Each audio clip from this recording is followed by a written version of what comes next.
1857 புரட்சியினுடைய விளைவுகள் அல்லது தாக்கம் எப்படி இருந்தது என்றால், ஆங்கிலேயர்கள் புரட்சியை ஒடுக்கினர் எனினும் இந்திய நிர்வாகத்தில் மாற்றங்களை கொண்டு வர வேண்டியதின் அவசியத்தினை உணர்ந்தனர்.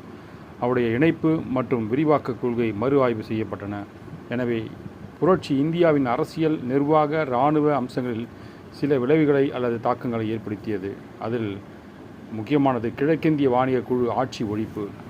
முதல் நடவடிக்கையாக 1858ஆம் ஆண்டு ஆங்கில பாராளுமன்றத்தில் கொண்டு வரப்பட்ட ஒரு சட்டத்தின் மூலம் இந்தியா மீதான கிழக்கிந்திய வாணிக குழுவினுடைய ஆட்சி ஒழிக்கப்பட்டது. இந்திய நிர்வாகத்தின் அரசியல் தலைமையை ஆங்கிலேய பேரரசு அல்லது பேரரசர் ஏற்றார். இங்கிலாந்தில் இயங்கி வந்த கிழக்கிந்திய வாணிக குழுவின் இயக்குனர் மன்றம் கோர்ட் ஆஃப் ஸ்டேட் கலைக்கப்பட்டது. இங்கிலாந்திலிருந்து கட்டுப்பாட்டு வாரியத்திற்கு பதிலாக புதிதாக ஒரு அலுவலகம் ஏற்பட்டது. அதற்கு அரசு செயலர் செக்ரட்டரி ஆஃப் ஸ்டேட் அலுவலகம் என பெயரிடப்பட்டது. 1888ஆம் ஆண்டு சட்டம் இந்தியா குழு எனும் ஒரு அமைப்பினை ஏற்படுத்தியது. அக்குழுவில் 15 உறுப்பினர்கள் இடம்பெற்றிருந்தனர். அக்குழு அரசு செயலருக்கு அறிவுரை வழங்கி வந்தது.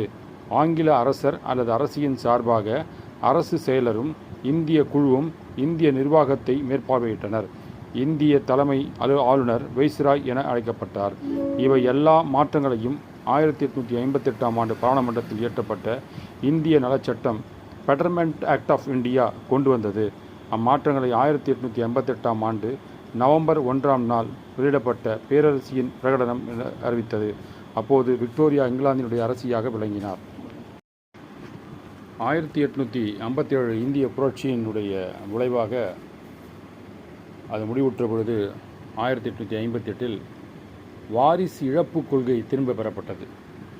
புரட்சிக்கு பின்னர் டல்ஹவுசியுடைய வாரிசு இழப்பு கொள்கை திரும்ப பெறப்பட்டது. இந்திய அரசர்கள் தங்களுக்கு வாரிசுகளை தத்தெடுத்துக்கொள்ள அனுமதிக்கப்பட்டனர். ஆக டல்ஹவுசியுடைய நடவடிக்கை ரத்து செய்யப்பட்டது. புரட்சியின் போது இந்தியாவினுடைய தலைமை ஆளுநராக விளங்கிய கானிங் பிரபு பழிவாங்க நடவடிக்கை எதனையும் விரும்பவில்லை. புரட்சியில் பங்கு கொண்ட ஒன்றுமறியா படை வீரர்களை அவர் மன்னிக்க விரும்பினார். எனவே அவர் கருணைமிக்க கானிங் எனும் பெயரினை பெற்றார். 1857 புரட்சிக்கு பின்னர் இராணுவம் சீரமைக்கப்படல். 1857 புரட்சிக்கு பிறகு இந்திய இராணுவம் சீரமைக்கப்பட்டது. இந்திய படை வீரர்களுடைய எண்ணிக்கை குறைக்கப்பட்டது. அதன் விகிதாச்சாரம் மும்பையில் 1:2 என்றும் சென்னையில் 1:3 எனவும் வைத்து பேணப்பட்டது. 1858ஆம் ஆண்டிற்கு பின்னர் மற்றும் பல மாற்றங்கள் பின்தொடர்ந்தன.